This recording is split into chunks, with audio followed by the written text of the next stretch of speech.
పరిస్థితి ఉద్యోగస్తులు అంటున్నారు, దానికి సమాధానం చెప్పాలి.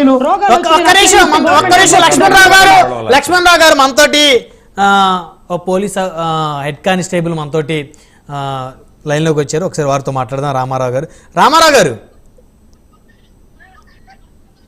హలో. యా రామారావు గారు వినిపిస్తుందా? మీరు లైవ్ లో ఉన్నారు. సో 1వ తారీఖు ఈ ప్రభుత్వం వచ్చిన తర్వాత సక్రమంగా ప్రభుత్వ ఉద్యోగులకి జీతాలు పడుతున్నాయా లేదా? నమస్తే సార్. నమస్కారం నాయుడు గారు. సార్ నేను సార్ డిబేట్ చూస్తున్నా సార్ ఇందాక నుంచి.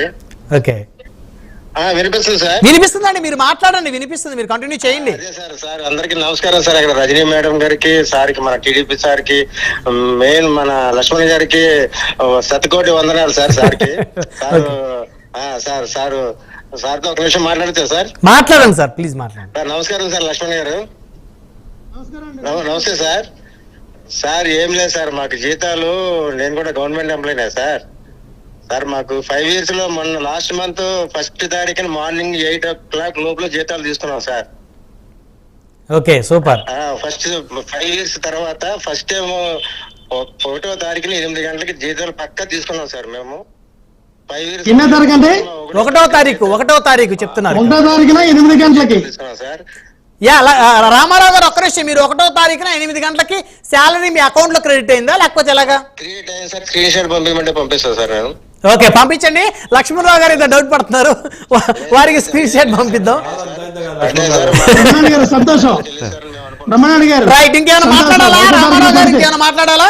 ఏం లేదు సార్. లక్ష్మణ్ రావు గారికి ఓపిక పట్టమని సార్. ఒక 6 నెలలు టైం ఇవ్వండి సార్. ఒక పోలీస్ హెడ్ కానిస్టేబుల్ లక్ష్మణరావు గారు 1వ తారీఖున 8 గంటలకి సార్ ఒక 6 నెలలు టైం ఇవ్వండి. ఎక్కడ రామారావు గారు? ఏ స్టేషన్ మీరు? ఏ station?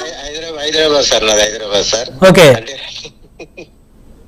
Okay AP government sir. Sir okay thank you sir. Okay sir Rajani madam గారు ఒకసారి మాట్లాడచ్చు సార్.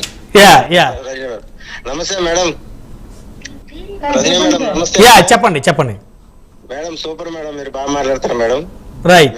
1వ తారీఖు మా ఇంట్లో కూడా జీతాలు పడాలి సార్. మా హస్బెండ్ కూడా పంచాయతీ డిపార్ట్మెంటే. ఏ రోజు మేము రెంట్ టైంకి ధన్యవాదాలు రామారావు గారు.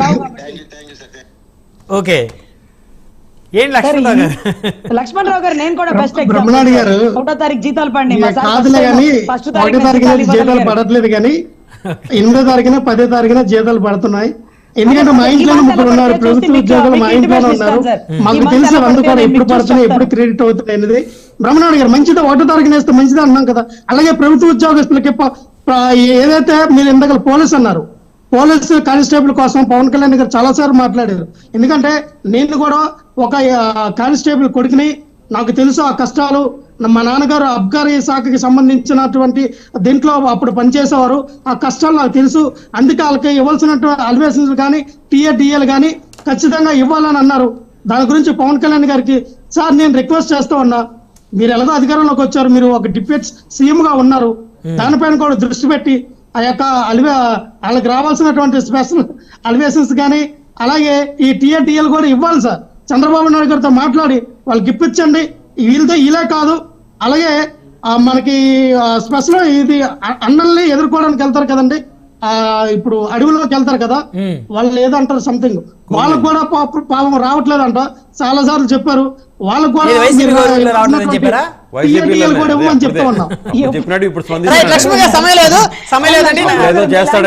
మీలాంటి వారు ఉండాలి. ఎందుకంటే మా కోసం, మా కుటుంబాల కోసం 1వ తారీఖు జీతాలు రావాలంటున్నారు. మాకు పిఎఫ్లు కూడా రిలీజ్ అవ్వాలనండి, ఇంకా మాకు ఇంక్రిమెంట్లు మీరు అలా మాట్లాడుతూనే ఉండండి. ఇది కూడా మంచిదే కదా ఒకందుకు నరసింహప్రసాద్ గారు. ఎందుకంటే ఇప్పుడు అపోజిషన్ ఉన్నప్పుడు, ఇప్పుడు వారికి ప్రతిపక్ష హోదా లేకపోయినప్పటికీ కూడా ప్రతిపక్ష పార్టీలో ఉన్నప్పుడు వారు ప్రజల సంక్షేమం కోసం, ప్రజల అభివృద్ధి కోసం, మంచి కోసం మాట్లాడటం నిజంగా సంతోషం. కోసం మాట్లాడాలి. కాకపోతే ఆయన 5 సంవత్సరాల్లో ఆయనకి ఏమేమి కంప్లైంట్లు చెప్పారో ప్రజలు అవన్నీ ఇప్పుడు మమ్మల్ని అడుగుతున్నాడు. ఆయన 1వ తారీఖు జీతాలు ఏంటని ఆయన తరుముకుంటారు. ఎక్కడ కనిపిస్తే అక్కడ అడుగుంటారు ఉద్యోగస్తులు. అదేవిధంగా పోలీస్ శాఖ కూంబింగ్ ఆపరేషన్ వాళ్ళు అదే చెప్తున్నాడు కదా పాపం. అప్పుడు అడిగినటువంటి గుర్తు చేసుకొని మీరు ఇదే విధంగా సార్ ఇంకా ఏమేమి మీ గవర్నమెంట్ లో పరిస్థితులు కూడా ఉంటాయి, మీ గవర్నమెంట్ లో ఏవేవి మీకు సమస్యలు మీరు చెత్తగా పరిపాలించినప్పుడు మీ దృష్టికి వచ్చుంటాయో అవన్నీ కూడా మీరు చెప్పండి. చెత్త పన్ను గురించి గుర్తు చేశారా? చెత్త మీ ప్రభుత్వం మరి చెత్త పన్ను కొనసాగిస్తున్నట్టున్నారు. అమ్మ చెత్త పన్ను పెట్టరు. ఎందుకంటే ఖచ్చితంగా చంద్రబాబు నాయుడు గారు దాని మీద చాలాసార్లు కామెంట్ చేశారు. చెత్త పన్ను అనేది బ్రహ్మనాయుడు గారు ఒక క్వశ్చన్, బ్రహ్మనాయుడు గారు ఒకే ఒక క్వశ్చన్ చెప్పండి. అడగండి సార్, మీరే అడగాలి. బ్రహ్మనాయుడు గారు, టోల్ గేట్లకి మనం ఫీజులు కడుతున్నాం, ఏవి సెంట్రల్ గవర్నమెంట్ కి సంబంధించిన నేషనల్ హైవేస్ మన ఫీజులు కడుతున్నాం. స్టేట్ హైవేస్ లో కూడా టోల్ గేట్స్ అనేది వినపడతా ఉంది. 1600 కిలోమీటర్ల మేరకు కూడా ప్రతి గ్రామంలో కూడా టోల్ గేట్ ఫీజులు కట్టాలంటున్నారు. ఇది ఎంతవరకు సబ్ సార్? మొన్ననే మేము ధర్నా చేసాం ఇక్కడ, నిన్న జొన్నాడ అంటే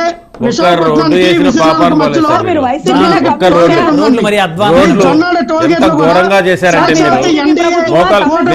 కొన్ని స్కిట్లు కూడా చేశారు. అక్కడే ఎక్కడ గుర్తుందో అక్కడే డాక్టర్ కూర్చొని ట్రీట్మెంట్ ఇచ్చేవాడు అనమాట. అంటే అంత వ్యవస్థ, అంత రోడ్ల వ్యవస్థని అంత దారుణంగా దెబ్బతీశారు వీళ్ళు. దాని గురించి ఇప్పుడు రోడ్ల గురించి మాట్లాడే హక్కు ఉందా వీళ్ళకి? సో ఏదైనా సార్, లక్ష్మణ గారికి సమయం లేదు దయచేసి. ఇప్పటికి చాలా ప్రశ్నలు ఎక్కువ అడిగారు, నాకన్నా ఎక్కువ ప్రశ్నలు మీరు అడిగారు. అదే చెప్పారు, గత 5 సంవత్సరాల క్వశ్చన్లన్నీ ఇప్పుడు వేసాడు. అంటే ఇంకోటి ఏంటంటే వారికి సంబంధించిన 5 ఏళ్ళు కనపడిన సమస్యలన్నీ ఇప్పుడు రోజు ఆయన ఎంతో మంది నిజంగా ఆశ్చర్యం అవుతుంది. అది తెలుస్తుంది, వాళ్ళకి కూడా తెలుసు. గత 5 ఏళ్ళు ఇంకొక విషయం అండి ఇక్కడ